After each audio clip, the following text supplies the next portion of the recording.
If you're into Game Boy, there's a good chance you'll like my new Neo Geo Pocket Color series too. Every Thursday I'm reviewing a new Neo Geo game. Just join the POCubed Patreon or become a channel member here on YouTube.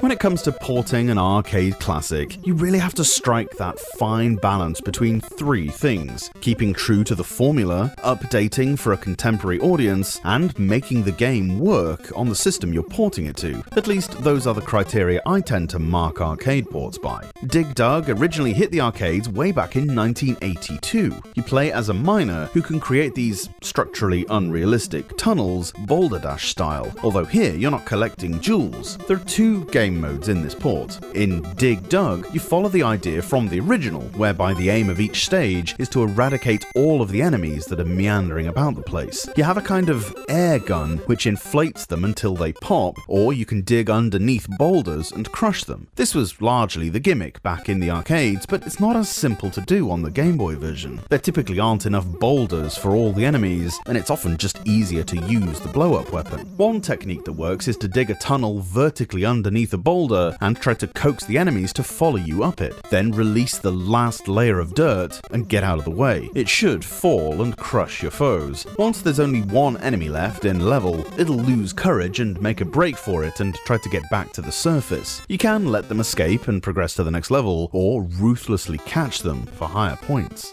New Dig Dug is slightly different. The same gameplay mechanics apply, however now the enemies are constantly respawning. Your aim is to survive long enough to find 3 keys around the level and then make it to this door, which will take you onwards. There are new weapons at your disposal as well as the standard boulders. Digging underneath a bomb so that it drops will create a long explosion that will murder anything that ambles into its blast radius. Enemies will turn into these phantom type beings when not in a tunnel, and they can seethe through the walls, being invulnerable to your airgun when they do. When they arrive in a tunnel, they'll revert back to their corporeal forms, and it's here where you can inflate them. It takes around 4 pumps to fully pop them, during which time they'll be immobilized, but the others will still make their way towards you. It takes some skill and precise button presses, but it is possible to pump up one a little bit, turn around and do another while the first one is incapacitated, then flip between them to get 2 in 1. It's tough though, I usually just run away if cornered by more than one. The graphics are simple enough, but the sprites are recognizable, and the 4 or 5 layers of dirt are well represented with the limited palette. Nothing is hampered by the graphics, which I suppose is the crucial thing, and whereas the arcade version was a one-screen affair, the smaller workspace was utilized really well with a moving screen that is efficient and never gets in your way.